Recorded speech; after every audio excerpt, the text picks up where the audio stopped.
오늘 우리에게 주신 하나님의 말씀은 로마서 7장 7절부터 25절의 말씀입니다. 신약성경 247쪽입니다. 로마서 7장 7절부터 25절까지의 말씀을 드라마 바이블로 낭독합니다. 그런즉 우리가 무슨 말을 하리요? 율법이 죄냐? 그럴 수 없느니라. 율법으로 말미암지 않고는 내가 죄를 알지 못하였으니 곧 율법이 탐내지 말라 하지 아니하였더라면 내가 탐심을 알지 못하였으리라. 그러나 죄가 기회를 타서 계명으로 말미암아 내 속에서 온갖 탐심을 이루었나니 이는 율법이 없으면 죄가 죽은 것임이라. 전에 율법을 깨닫지 못했을 때에는 내가 살았더니 계명이 이름에 죄는 살아나고 나는 죽었도다. 생명에 이르게 할 그 계명이 내게 대하여 도리어 사망에 이르게 하는 것이 되었도다. 죄가 기회를 타서 계명으로 말미암아 나를 속이고 그것으로 나를 죽였는지라. 이로 보건대 율법은 거룩하고 계명도 거룩하고 의로우며 선하도다. 그런즉 선한 것이 내게 사망이 되었느냐? 그럴 수 없느니라.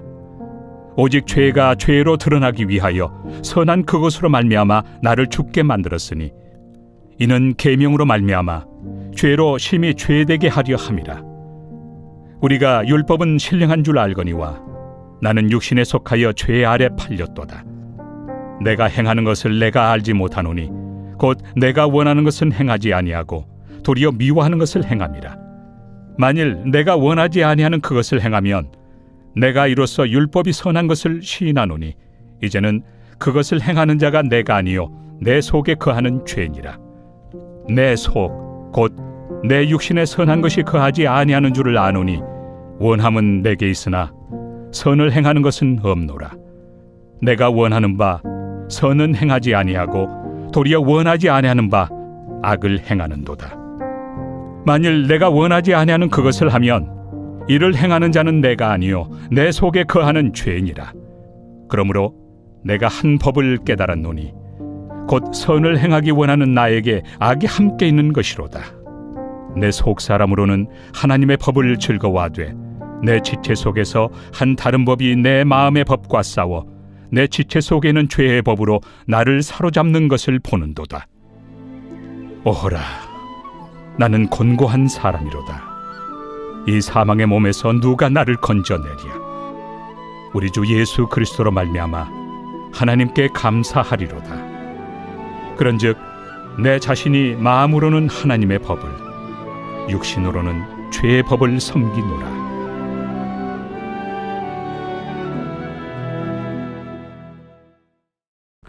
샬롬, 좋은 아침입니다.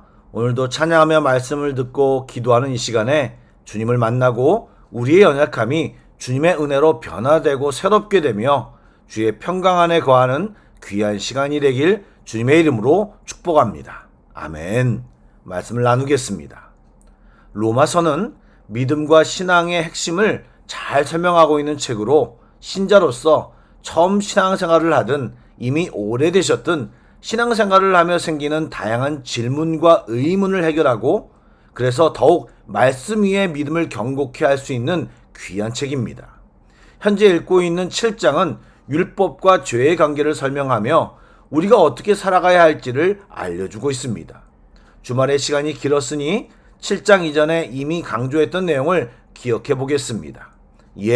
우리가 죄와 사망 아래 있을 때 사망이 우리를 주장했고 죄가 우리를 주장했지만 이제는 은혜 아래 있고 은혜가 우리를 주장하고 있음을 강조하였습니다. 그리고 이제 율법에 대하여 우리가 죽었다는 말을 하는데 이것은 나를 책임지는 것이 율법이 아니고 나도 아니고 우리 안에 있는 새로운 힘, 성령님이 우리 안에 계셔 우리 안에 의와 거룩에 대한 소원을 이루고 은혜 안에 사는 법을 알게 하신다는 방향으로 설명이 나아가고 있습니다. 그런데 그 가운데 생기는 의문 한 가지를 해결하려고 율법에 대한 이야기를 하고 있습니다. 왜 하나님이 우리에게 율법을 주셨는가? 율법의 기능에 대해 이야기를 하고 있습니다. 그 이유 중 첫 번째는 우리에게 죄가 무엇인지 알려주기 위함입니다.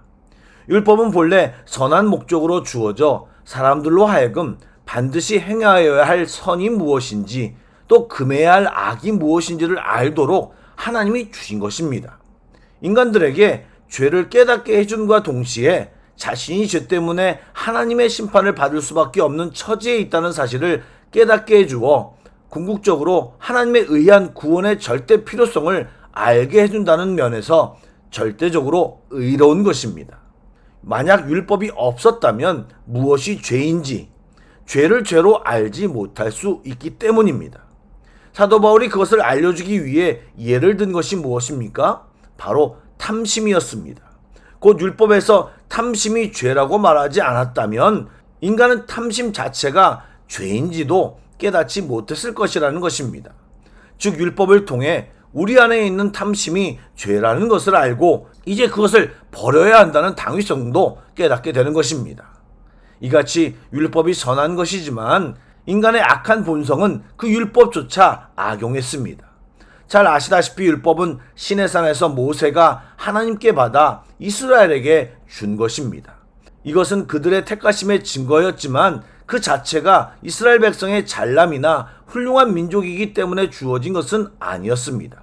오로지 하나님의 은혜였습니다. 주님이 그들에게 바라신 것은 감사하는 마음으로 그 율법에 순종하고 하나님 백성다운 삶을 사는 것이었습니다.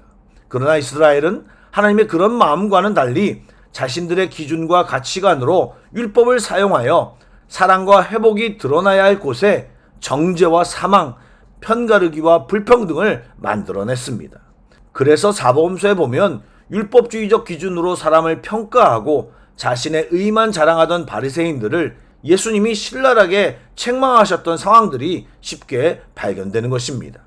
이렇게 율법으로는 우리가 의롭게 될 수 없습니다. 율법은 그렇게 죄를 드러내는 중요한 기능을 하지만 그 자체로 인간에게 구원을 가져다 주지는 못합니다. 이와 같은 제한성 때문에 바울이 갈라디아서에서 율법을 가리켜 우리를 그리스도에게로 인도하는 초등교사, 옛날 성경에는 몽학 선생이라고 했던 것입니다. 여러분, 우리는 그리스도 안에서 죄의 결과, 죄의 권능으로부터는 자유로워졌습니다.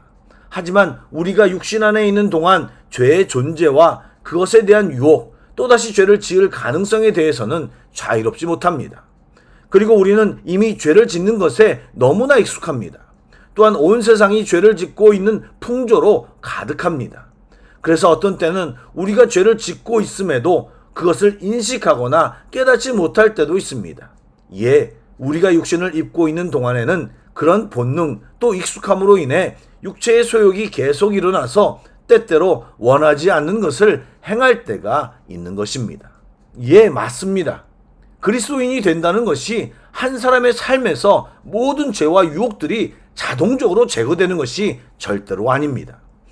그러므로 우리들이 은혜 아래에 있는 자라고 해도 죄를 아무렇지 않게 대하거나 방치해서는 안 되고 심각하게 경계하고 반응해야 합니다. 죄는 더 이상 우리들의 주인이 아니지만 여전히 강력한 적대자입니다. 그러므로 죄를 심각하게 생각하고 죄에 대하여 경계하고 죄에 빠지지 않도록 노력해야 합니다. 그런데 그 노력을 하다 보면 깨닫게 되는 것이 우리 안에 그 죄에 대해 벗어날 수 있고 능히 이길 능력이 전혀 없음을 깨닫게 됩니다. 그러면서 또 한 가지 발견하는 것이 그런 우리들을 이미 아시고 우리 안에 하나님의 영이신 성령님을 보내주셔서 죄에 대하여 사단에 대하여 알려주시고 깨닫게 하시며 우리가 그분을 의지할 때 승리함을 경험하게 해주십니다. 그런 승리가 반복되며 은혜로 의를 이루는 것입니다. 그러므로 우리는 날마다 주님께 집중해야 합니다. 주님을 붙들어야 합니다. 그리고 죄와 싸워야 합니다. 우리가 주님을 의지하는 한 우리는 그 싸움의 승자가 될 것이고 주님을 찬양할 이유가 계속될 것입니다.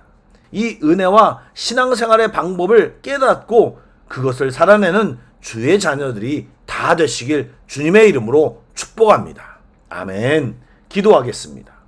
사랑의 주님, 우리의 연약함을 정확히 알게 하시고 그 연약함을 변명과 죄를 범하는 구실로 삼지 않고 성령님을 의지하며 또 그분을 기억하고 인정하며 그분과 함께하여 죄를 이기고 승리하며 살아가는 우리 모두가 되게 하여 주시옵소서.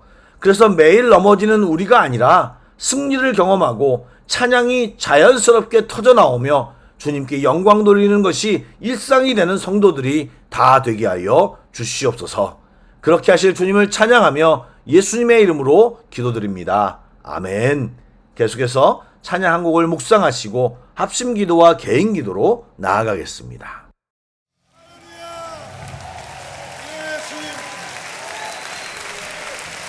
우리가 주님을 기뻐할 수 있는 것은 주님께서 우리를 모든 죄에서 사하셨기 때문이라고 저는 믿습니다. 우리를 모든 눌린 것을 자유케 하신 주님을 찬양합니다.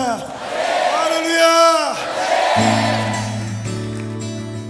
우리 가사의 의미를 좀 우리의 삶의 믿음의 고백으로 그렇게 원수를 향해서 우리가 믿음으로 그렇게 선포하면서 이 고백을 드렸으면 좋겠습니다.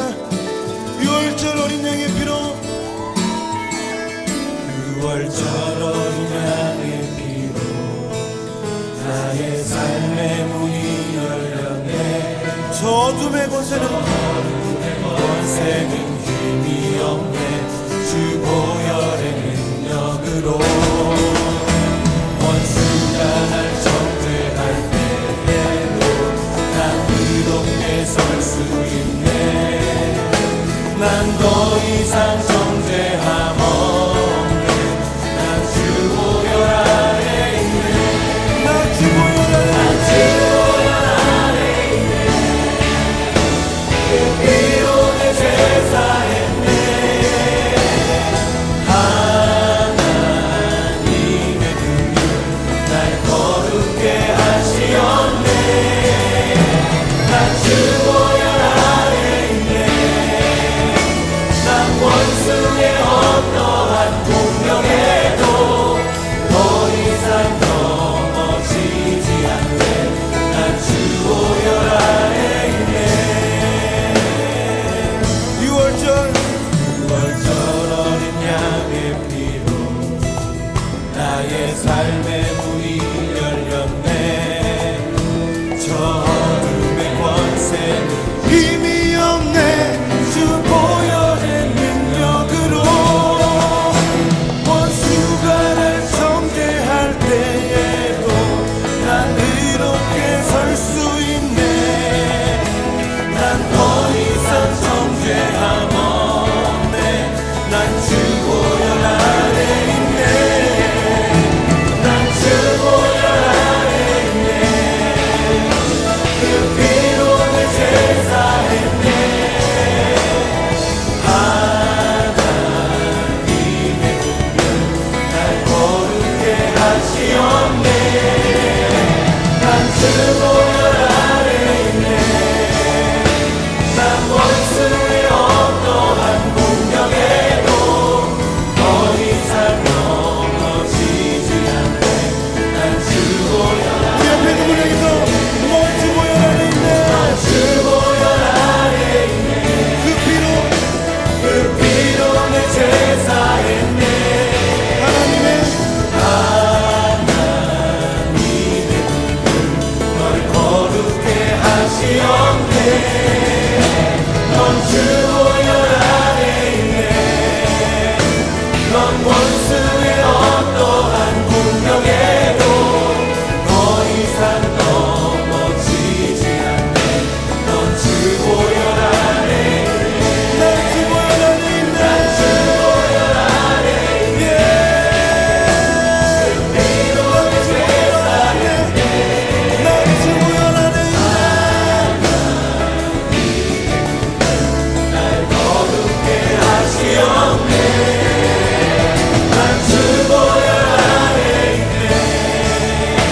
난 원수의 어떠한 공격에도 더 이상 넘어지지 않네. 난 주 보혈 아래 있네.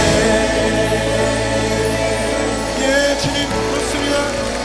우리 주님을 구원의 것을 만나면 우리 모두 죄에서 사함을 받을 수 있습니다. 더 이상 원수를 받지 못할 것을 바랍니다. 할렐루야. 난 주 보혈 아래 있네. 그 피로 내 죄 사했네.